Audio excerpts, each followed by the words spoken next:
Salut mes chers élèves, dans notre cours d'analyse d'aujourd'hui, nous allons continuer avec la notion suite numérique et intégrale. Ok, donc, et dans le cours précédent, on a vu les suites arithmétiques et intégrales. Et bien aujourd'hui, nous allons voir un cours sur les suites géométriques et intégrales. Voici l'exercice que nous allons résoudre dans le cours d'aujourd'hui. Soit n appartient à n et in qui est égal à 1 sur 2 exposant n plus 1, somme de pi à 4npi, x cos x sur 2 dx. A. Exprimer in en fonction de n. B. Montre que in est une suite géométrique dont on précisera la raison et le premier terme.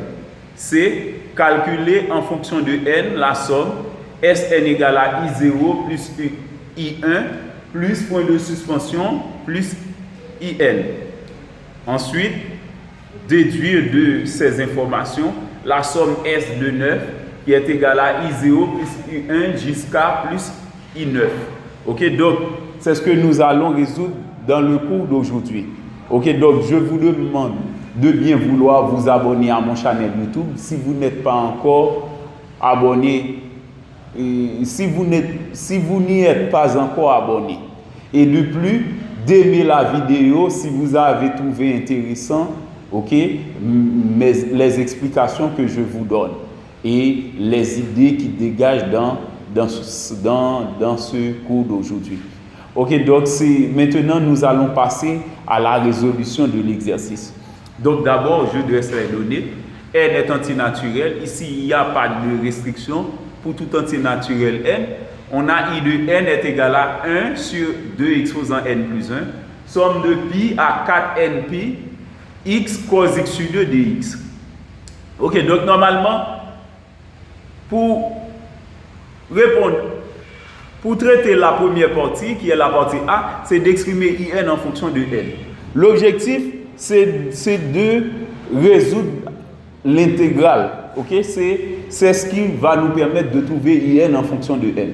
Mais cependant, on remarque que in donne le produit d'une fraction par une intégrale.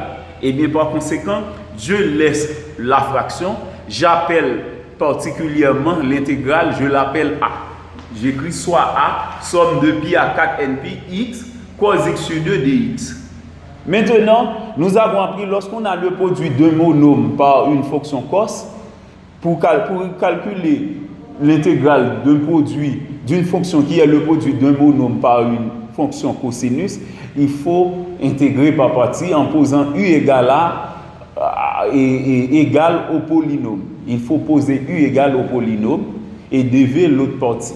Et bien par conséquent, j'écris u égale à x qui est là et le monôme qui est le monôme, u égale à x. Maintenant, la dérivée de u se fait par rapport à x, donc du donne dx. Maintenant, dv, la partie restante, qui est cos x sur 2 dx. Nous avons appris suivant le tableau des primitives, lorsqu'on a cos ax plus b, une primitive de cos ax plus b, c'est 1 sur a sin ax plus b. Eh bien, puisque a ici, le coefficient de x, c'est 1,5, 1 sur 1,5, c'est 2. Eh bien, V donne 2 sin x sur 2.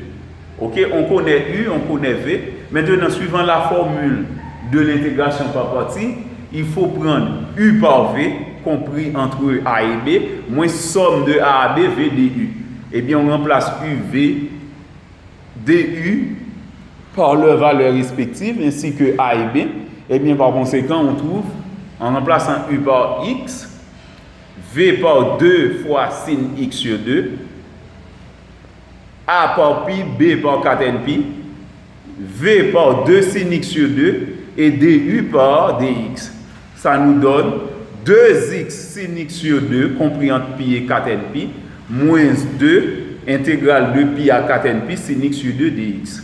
Donc à présent sin x sur 2 dx, c'est facile de trouver une primitive de sin x sur 2 dx suivant le tableau des primitives. Ça donne moins 1 sur le coefficient de x, cos de la même et cos du même arc.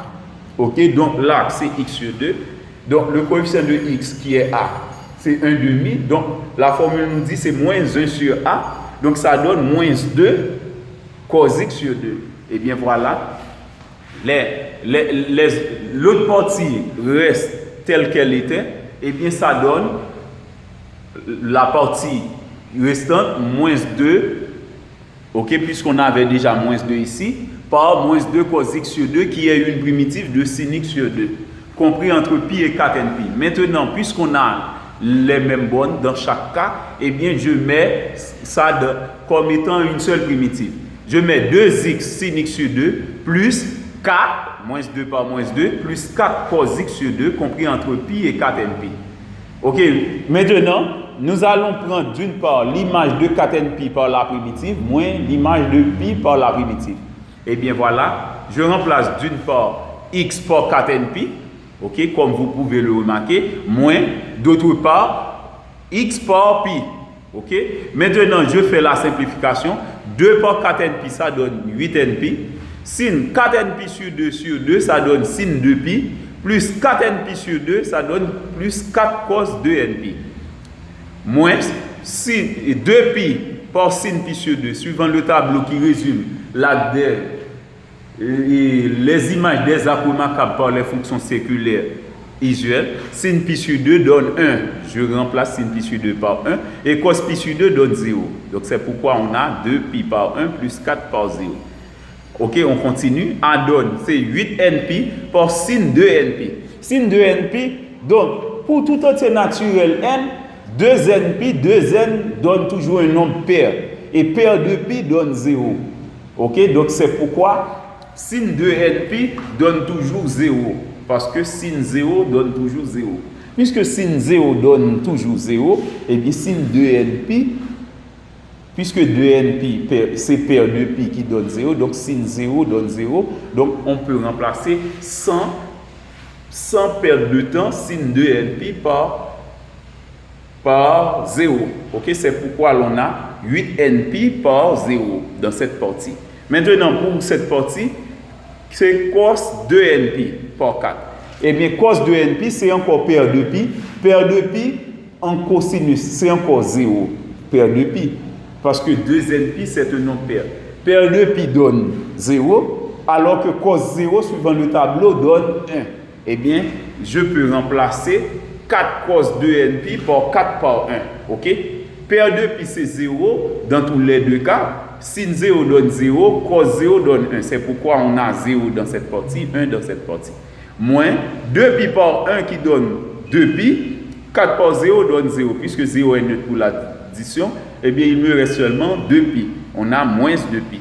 Maintenant, on fait la réduction. 8npi par 0, ça donne 0. 4 par 1, ça donne 4. Donc on a 4 moins 2pi. OK? Donc 4 moins 2pi, je mets en évidence le nombre 2 puisque les deux nombres sont pairs. Donc A donne 2, facteur de 2 moins pi. Maintenant, je reviens à l'intégrale IN.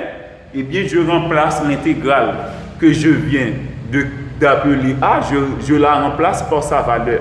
Eh bien, c'est pourquoi IN donne 1 sur 2 exposant n plus 1 par la valeur trouvée pour l'intégrale A.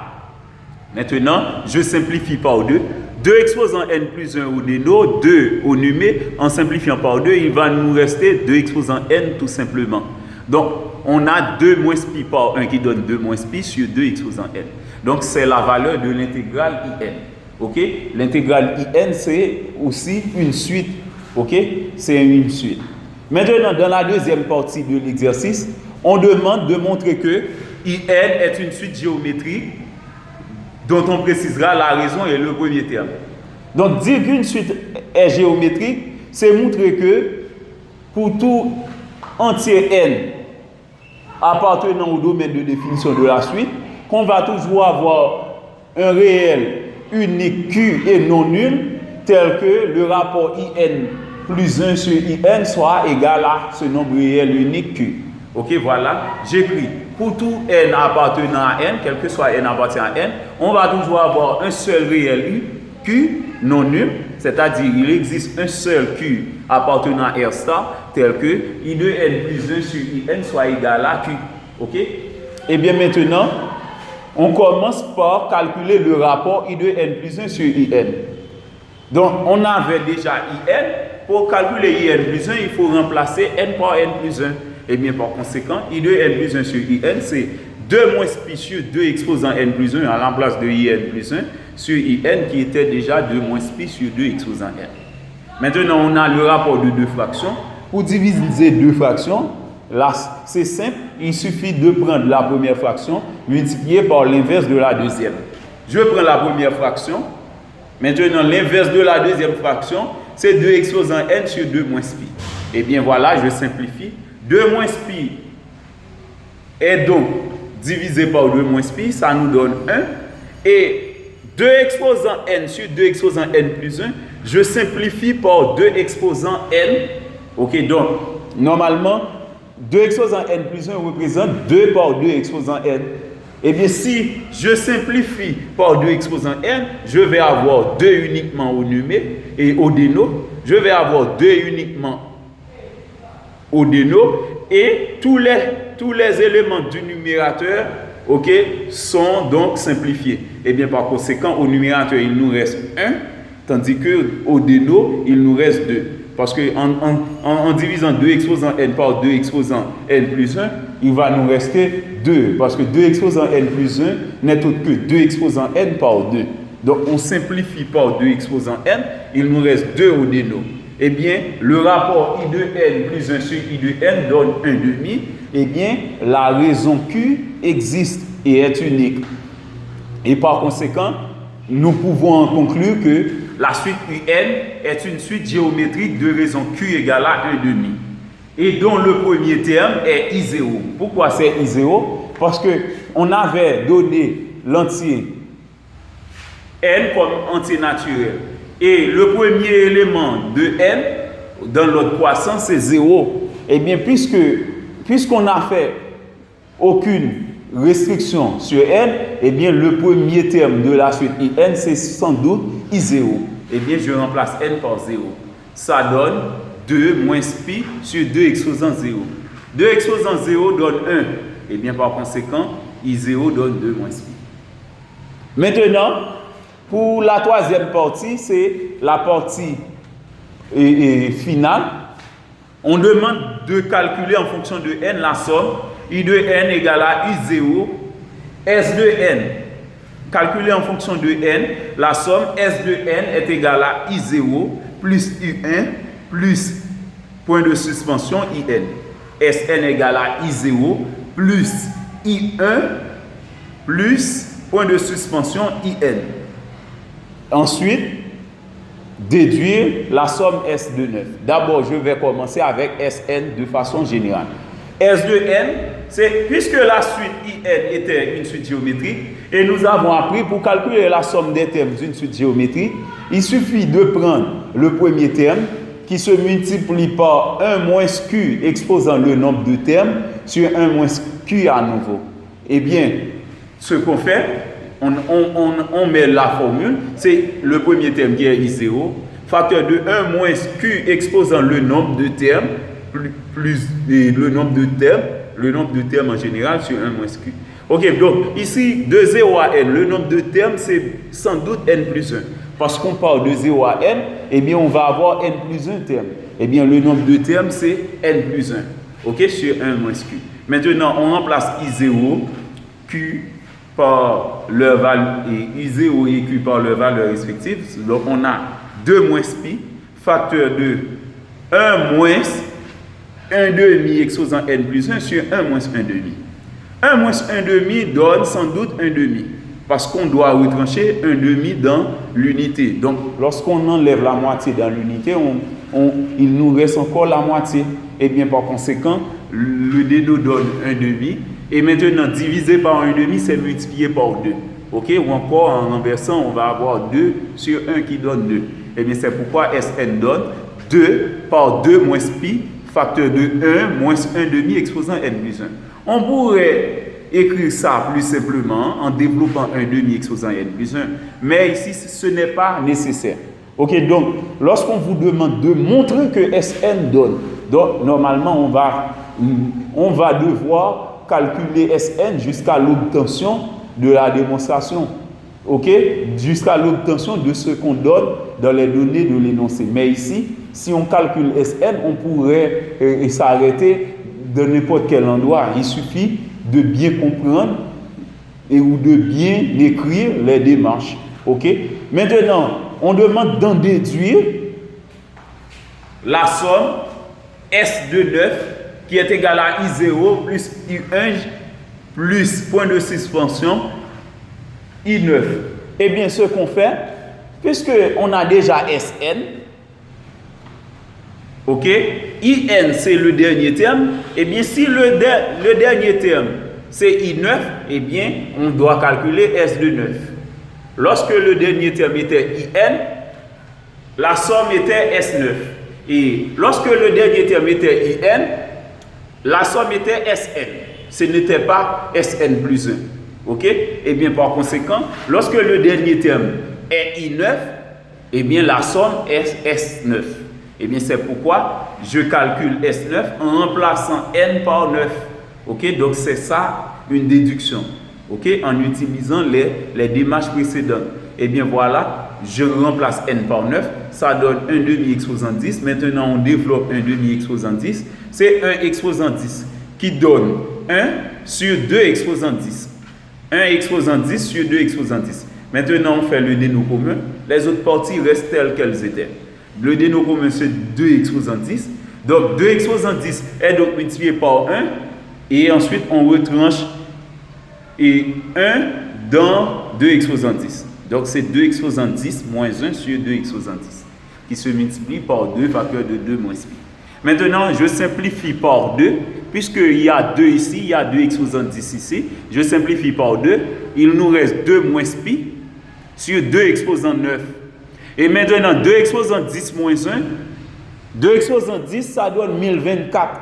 Maintenant, en retranchant 1 de 1024, ça donne 1023.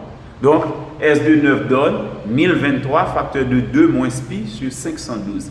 Puisque 2 exposant 9 donne 512. Ok, donc vous pouvez vérifier ça avec la calculatrice scientifique, que 2 exposant 10 moins 1 donne 1023 et que 2 exposant 9 donne 512. Ok, donc c'était tout pour aujourd'hui. Veuillez me laisser vos commentaires. Merci et bonne journée.